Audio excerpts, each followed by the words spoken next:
되어졌습니다. 그런데 그 영화를 보게 되었지만 참 그들이 비록 시간은 걸렸었지만 그 기도한 것의 응답들을 우리가 보게 되었습니다. 그럼에도 불구하고 진짜 우리의 삶들을 보게 되어지면 왜 내 기도에는 응답하지 않을까? 왜 나도 똑같이 하나님 믿고 있고 똑같이 기도하고 있음에도 불구하고 무엇인가 내 기도는 허공을 치는 것 같고 마치 하나님은 내가 기도해도 아무 관심 없는 것처럼 나와 관계없는 것처럼 느낄 때가 없지 않아 있습니다. 욥기 21장 15절을 보게 되어지면 이런 고백이 나오는데 전능자와 나 무슨 상관이 있고 내가 기도한 들 무슨 의미가 있느냐 이런 고백이 나와 있는데 참 때때로 물론 우리가 하나님 부인할 수 없고 그분께서는 내 인생의 주인이시고 창조주이시고 그리고 그의 기도에 응답할 수 있는 분이야 라고 믿고 있음에도 불구하고 여전히 마음 가운데에서는 내가 기도한들 이렇게 기도한들 무슨 의미가 있을까? 마치 내 기도는 홈을 치는 것 같은 그런 답답함들과 안타까움 가운데 점점 기도의 삶들이 시들해지고 나중에 그러다 보니까는 기도는 그냥 인사치레처럼 하나님 안녕하시죠? 저도 잘 있는 것 같아요. 이렇게 보내는 것들이 우리의 삶이 아닌가라고 느껴집니다. 근데 이것은 결코 하나님께서 원하시는 삶도 아니고 또 우리가 누려야 될 삶의 모습도 아닙니다. 하나님은 기도 가운데 일하기 원하시고 우리의 기도를 통해서 영광받기 원하십니다. 근데 그럼에도 불구하고 하나님은 우리의 기도를 들어 응답하기 원하시고 우리 그 하나님께 기도하고 있음에도 불구하고 왜 우리의 기도 가운데는 일하심이 없는가? 오늘 한날을 통해서 다시 우리의 기도의 삶들을 점검해 보기 원하고 또 어떤 기도가 응답받는 기도인가? 우리가 어떻게 해야지만 되어질 것인가? 내가 기도의 응답을 받고 기도의 능력을 경험하기 위해서는 어떻게 해야 될 것인가에 대해서 함께 살펴보려고 합니다. 자, 첫 번째로 한나의 기도의 특징을 보게 되어지면 그는 간절히 기도했다라고 성경은 말하고 있습니다. 방금 읽었던 본문 10절을 보게 되어지면 한나가 마음이 괴로워서 여호와께 기도하고 통곡하며 12절을 보게 되어지면 그가 여호와 앞에 오래 기도한 동안에 엘리가 그 입을 주목한즉 한나가 속으로 말하며 입술만 움직이고 음성은 들리지 아니하므로 엘리는 그가 취한 줄을 생각한지라 이렇게 언급되어 있습니다. 자, 지금 이 한나의 상황을 보게 되어지면 그의 남편 엘가나와 또한 그의 엘가나의 다른 부인 두 번째 부인할 수 있는 분인나와 분의 자녀들과 함께 하나님의 성전에 이스라엘 백성들은 1년에 3번씩 함께 나오라고 언급되어 있습니다. 제사장은 나온 것이에요. 그 장소에서 여전히 엘가나는 한나가 아이가 없음에도 불구하고 그를 사랑하는 것들을 표현하고 있습니다. 그래서 그에게 먹여 배나주는 이거 장자에게 주는 그런 특권이었음에도 불구하고 자기 안에 있던 한나에게 주었다는 것이에요. 다시 말해서 이 한나에게 있어서는 아이가 없는 것 빼놓고서는 부족함이 없는 그런 위치에 있는 여인이었습니다. 그럼에도 불구하고 다른 많은 것이 있다 할지라도 정말 한나가 가장 원했던 것 한 가지 그것이 무엇입니까? 자녀였습니다. 자녀였어요. 왜 자녀를 필요했는가? 지금 이 시대 가운데에서는 자녀가 뭐 이렇게 결혼한다 할지라도 자녀를 많이 낳지도 않고 있고요. 심지어 자녀를 낳지 않기로 뭐 이렇게 뭘까요? 서로가 이제 그런 것들 언급한 다음에 결혼하는 사람들도 있다는 얘기 들었습니다. 그러니까 결혼을 하되 자녀 낳지 말고 우리 집만 살자. 이렇게 하시는 분들도 없지 않았다 들었는데 어쨌든 간에 그럼에도 불구하고 대다수의 가정은 결혼하게 되어지면 자녀를 갖기 원합니다. 그 시대가 환경 호르몬이나 이런 여러 가지 것들에 의해서 자녀를 못 낳는 불임 가정들도 꽤 많습니다. 꽤 많아요. 이게 현실입니다. 그러나 성경을 들어가게 되어지면 구약 성경에 보게 되어지면 자녀를 낳지 못한다는 것은 굉장히 큰 수치였었고 하나님께 저주받은 그런 것들로 언급된 것을 볼 수가 있습니다. 오늘 엘가나가 한나라는 아내가 있음에도 불구하고 분인한 여인을 다시 아내를 얻었던 것은 한나가 자녀가 없기 때문입니다. 그리고 이 앞선 세대 아브라함을 보아도 아브라함에게 한 약속을 줬습니다. 아들을 낳게 때 약속 주셨어요. 아들 주시겠다라고. 근데 사라가 아이를 갖지 못하니까 어떻게 합니까? 사라가 자기 하나를 주잖아요. 나가 있을 말 없게 되어지지만은 어쨌든 이런 시대 정말 하나님께 약속하신 불구하고 자녀를 낳지 못하니까는 다른 여인을 통해서 아이를 후사를 얻기 원하는 이뤄가기 원하는 이것이 구약시대의 모습이었습니다. 그래서 엘가나도 한나를 사랑했음에도 불구하고 자녀가 없기 때문에 그렇게 되었다는 것이에요. 그런데요, 신명기 7장을 보게 되어지면 자녀가 없는 것에 대해서 성경이 이렇게 말하고 있습니다.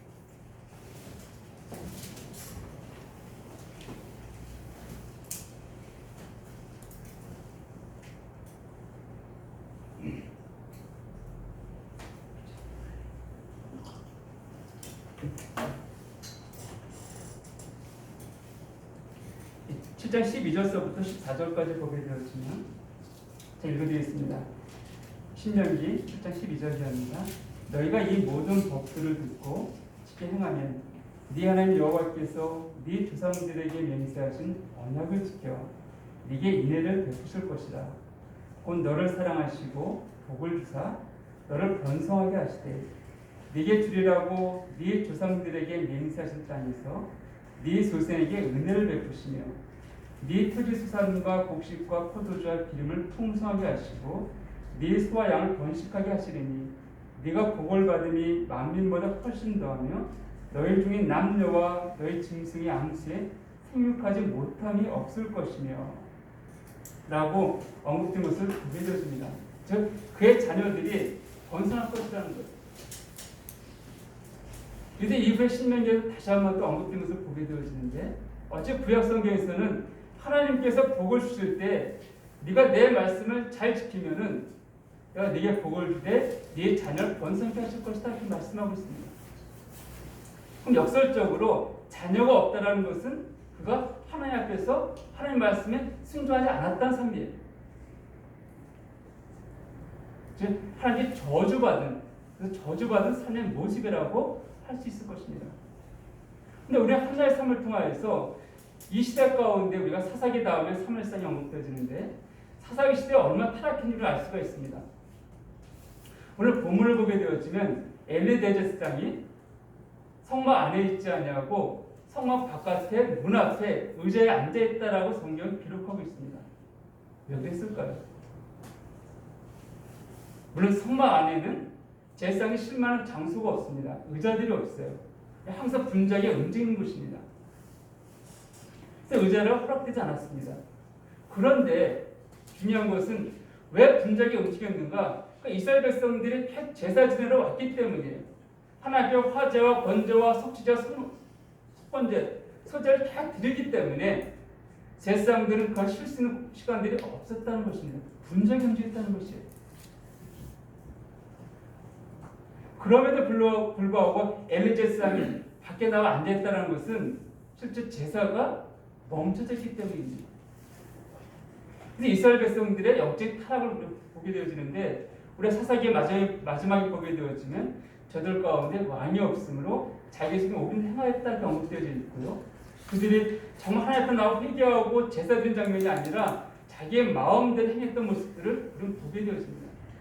그러니까 레위인은 성막을 돌보지 않냐고 그냥 자기 먹고 살기 위해서 성막을 내팽개치고 나갔던 것들을 언급되어 있죠. 이런 시대 가운데 엘가나는 하나님 향한 정직한 마음을 갖고 나왔다는 것이에요. 그리고 한나는 그런 상황 가운데 성막 앞에 나와서 하나님 향해서 기도하는 모습들을 성경은 보여주고 있습니다. 즉 이스라엘 백성 타락했음에도 불구하고 엘가나 통해 한나의 삶을 보게 되어지면 정직하게 하나님 앞에 그의 믿음을 고백하며 기도하는 모습을 볼 수가 있습니다. 이것은 신명기에 언급되어진 대로 하나님 말씀 어긋난 삶이 아니라 정확하게 생활하는 모습이에요. 아름답고 귀한 신앙의 모습을 갖고 있습니다. 그럼에도 불구하고 한나는 자녀가 없는 거예요. 하나님께서 우리 인생 가운데 때때로 기도의 제목을 허가하실 때가 있습니다.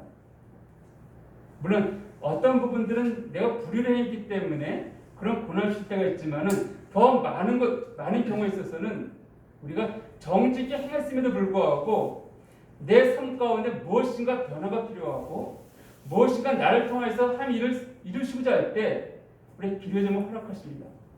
우리는 그것을 고난이라고 표현합니다.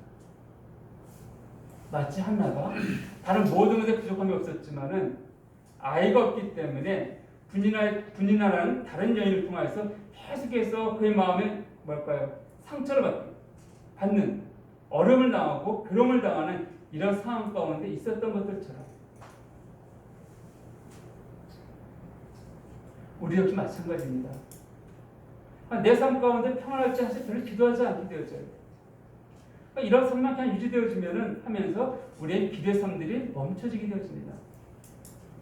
그리고 내 기도는 간절함이 아니라 그냥 마치 인스턴트 기도처럼 많은 제목들을 쭉 열관식 부르다가 끝나버릴 때가 종종 있다는 것이에요.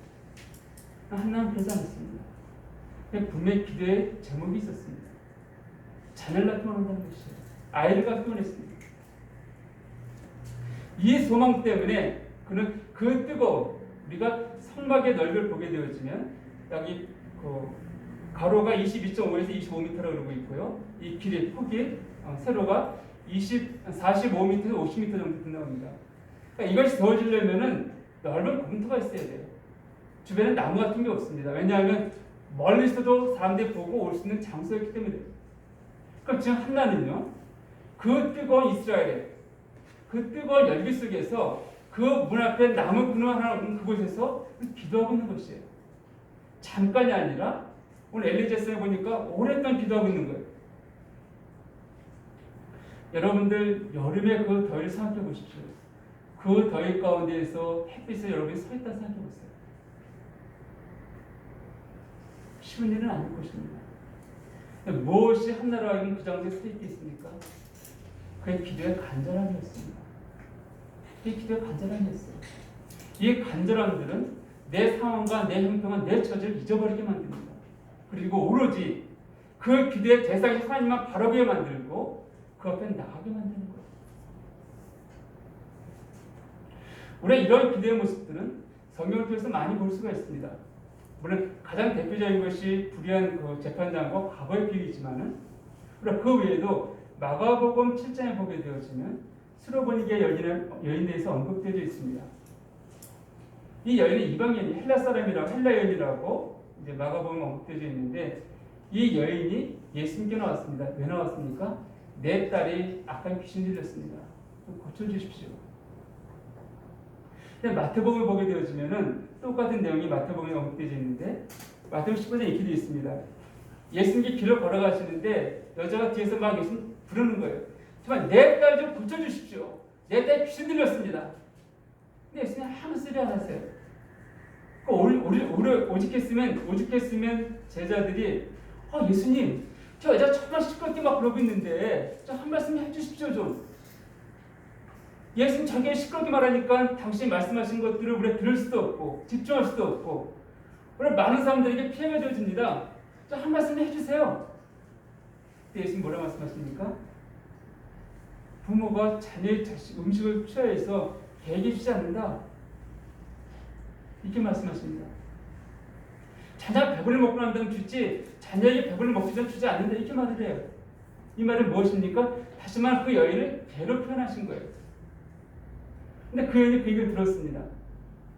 나 같으면 아니 내가 내 딸 고쳐달라고 했는데 나를 개라고 표현을 해? 이거 화를 내고 내가 진짜 다른 것 중에 뭐 치료하든지 그러지 뭐 이렇게 사람 무시할 수 있어 라고 하면서 돌아갈 수 있을 거예요. 근데 이 여인의 고백은 무엇입니까? 발 앞에 무릎 꿇고 말하기를 올소이다마는 개들도 자녀들이 먹고 나면 부스러기를 먹지 않습니까? 주인의 상에 떨어진 그 부속을 먹고 살아가지 않습니까? 이 고백을 보게 되었습니다. 이 여인은 헬라 여인이 되어 있는데 남편에서는 물론 언급이 없습니다. 근데 사도행전에 나왔던 헬라파 과부들과 약간 달라요. 그들은 남편이 죽었기 때문에 그 이스라엘에 할 수 없이 온전한다면은 이 여인은 헬라 지역에 살던 여인이었습니다.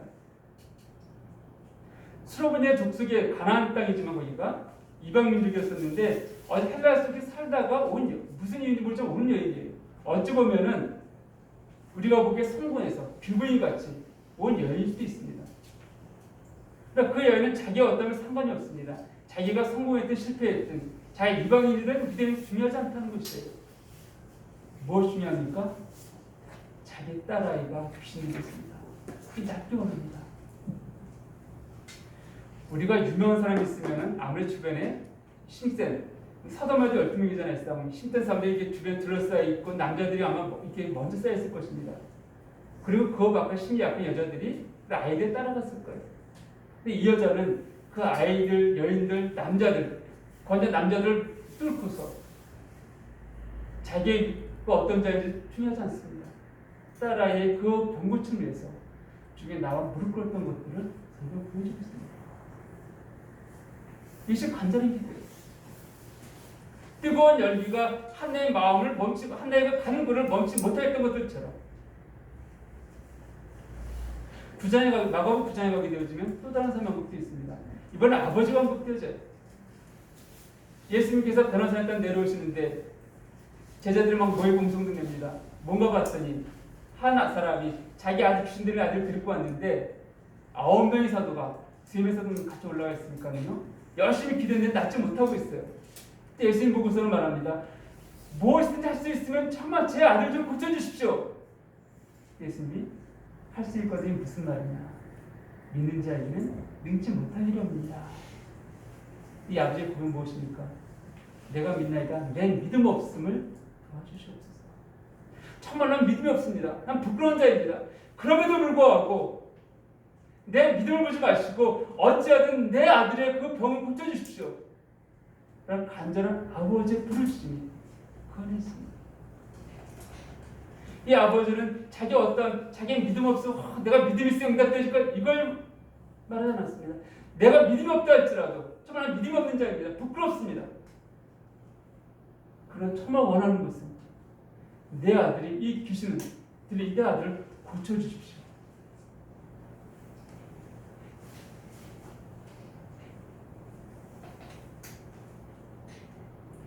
마가복음 10장에 가게 되어지면 메인 바데메오가 묶여 있습니다. 이 바데메오가 앉아서 부활하고 있는데 웅성웅성 소문납니다. 무슨 소리를 들었더니 사람들이 예수가 지나간다는 것이에요. 뭐라고 합니까? 부르시네. 다윗의 아들 예수야. 내 기도 들어주십시오. 내 소원을 들어주십시오. 내가 복용을 합니다. 그 많은 사람들 중에 있음에도 불구하고 이 성령 바디메오는 자기가 소병인지 저한테 중요하지 않습니다. 낫기 원했기 때문에 그 한 가지 일념으로 자기 목청껏을 외치고 찾았던 것을 보게 되었습니다.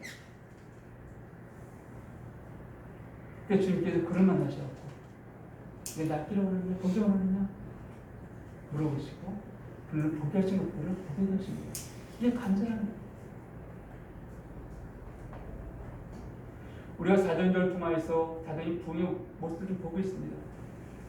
사도행전 1장 14절에 봐도 사도들과 어떤 예수님의 어머니와 어떤 동생들과 많은 여인들이 함께 모여 저녁 기도했다.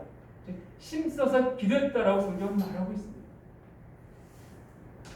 이 장에서도 마찬가지예요. 성에 임함을 한 다음에 2장 24절 보게 되어지면 절대 힘써서 기도했다라고 성경 언급하고 있습니다. 그냥 단순하게 그냥 이 기도 응답되면 좋고 아니면 아닌 거 이것이 아니에요. 한나는요. 내가 아이를 주시면 고맙고 안 주셔서 하나님 뜻인가 보다 이것이 아니에요. 그럼 분명하게 이 아이를 허락하실 이유가 있다는 것입니다. 자, 응답받아야 될 분명 목적이 있었던 것이에요. 그렇기 때문에 그는 그 뜨거운 태양 밑에서 여인의 몸으로 조금도 부끄러워하지 않냐고 기도했던 것을 성경은 언급하고 있습니다. 우리의 삶 가운데 한번 돌아보십시오. 내가 언제 그런 기도를 했는가? 그리고 지금 내 기도는 과연 그때의 기도와 같은지 다른지, 정말 절박했을 때 그 기도한 모습, 그 상황들을 한번 생각해 보세요. 왜 사람들이 금식합니까? 왜 금식할까요? 물론 제가 금식을 말씀드린 건 아닙니다. 제가 금식한 적이 있어요. 일주일 금식한 적도 있었고 3년 적도 있었습니다. 정말 그때 그 상황 가운데에서 이것이 아니면 안 되어지기 때문에 주님, 사실 그 음식을 먹지 않는다는 것은 내 생명을 걸거는 기도이기 때문입니다. 그런 절박함들이 저를 금식의 자리에 내몰았다고 해서 보게 되었습니다. 그러니까 밤마다 기도했던 것을 고백하게 되었습니다.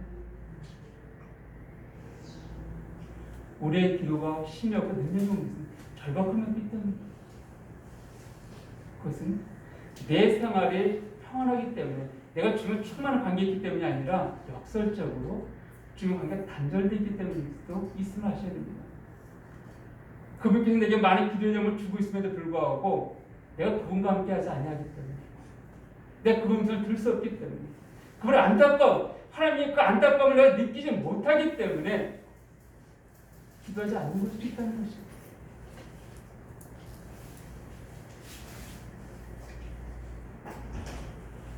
우리의 기도 응답받기엔 첫 번째 요건은 바로 간절함입니다.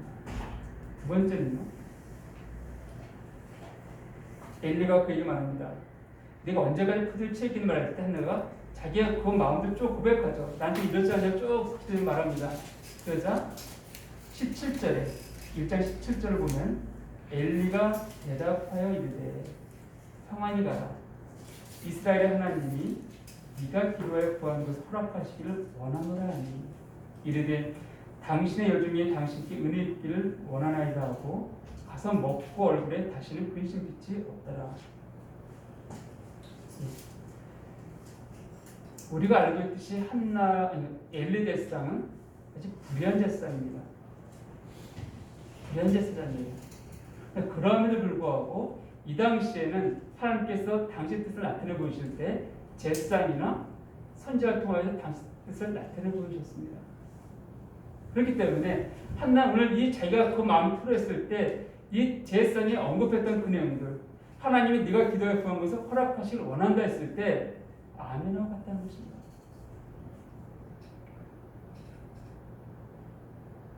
하나님은요, 여러분 가운데 이런 불의한 제사장의 말을 우리가 믿어듭니까? 라고 말할지 모르겠지만 하나님은 당시의 이름을 굉장히 귀하게 하고 계십니다. 초대교회도 그 논쟁을 보게 되었지만 인효론 사이에 이런 논쟁이 있었습니다. 무슨 말인가 하면은 하나님의 권위가 경건한 사람을 통하여서 위임되어지는 것인가, 아니면은 직분에서 위임되어지는 것인가, 이런 논쟁이 한참 벌어진 적이 있었습니다. 그때 우리 역사를 보면 우리 교회에 이제 모임의 정통 뿌리랄 수 있는 그 모임을 쭉 올라가다 보면은 우리 쪽은 사람이 아니라 직분의 사람의 권위가 위임된다라고 인정을 들어서 보게 되었습니다. 왠지 아십니까? 그럼 당시 이름을 버리게 열기 때문인 거예요. 그렇기 때문에 야고보서에 보아도 누가 병든 자가 있으면 장을 청하여서 기도를 청하라고 말하고 있습니다. 근데 우리가 알고 있듯이 요한 2세에 보게 되어지면 합당치 않은 장들도 있었습니다. 데오드립에라는 합당치 않은 장들도 있었어요. 근데 야고보서에 언급되어진 것들은 장을 청해서 기도 요청하되 있지 너희 중에 거룩하고 흠없는 장을 청해서 이렇게 말하고 있지 않습니다. 물론 장으로 세워지기 전에 이미 그런 것들 다 살펴보고서 모임에서 세웠다 하더라도 우리가 인간이기 때문에 타락할 수 있습니다. 아까 데오드립이라든지 이런 성경 보게 되어지면 합당치 않은 사람들이 이미 언급되어 있습니다. 성경 그들을 구분해서가 아니라 그들이 어쨌든 주의 이름을 갖고 있기 때문에 주의 이름을 선포한 자들이기 때문에 인정하는 것이에요. 이것은요, 우리 중요한 의미가 있습니다. 우리 그리스도 확신이 있습니다. 여러분의 말들은 권위가 있는 것이에요. 이런 때에 따라서는 주의 이름을 선포할 필요성들이 있습니다. 나는 뭐 거룩하지 않고 나는 뭐 평신도 중요하지 않습니다. 주의 이름이 우리에게 있다면 하나님은 우리가 주의 이름을 선포할 때 하나님 당신의 이름을 존중히 여기시기 때문에 당신의 이름을 위해서 그 일을 행하시는 것입니다. 그러니까 그분이 허락하지 않으면 막 그냥 묻히라는 게 아니에요. 그런 감동을 주실 때는 담대하게 주의를 선포하고 외쳐야 된다는 것입니다. 어떤 분이 병이 들어서 이제 기도 요청했을 때 마음이 감동이 있으면 그냥 명하세요. 기도하십시오. 일하실 것입니다. 그래서 한나는 이 제사했던 말을 믿고 들었다는 것이에요.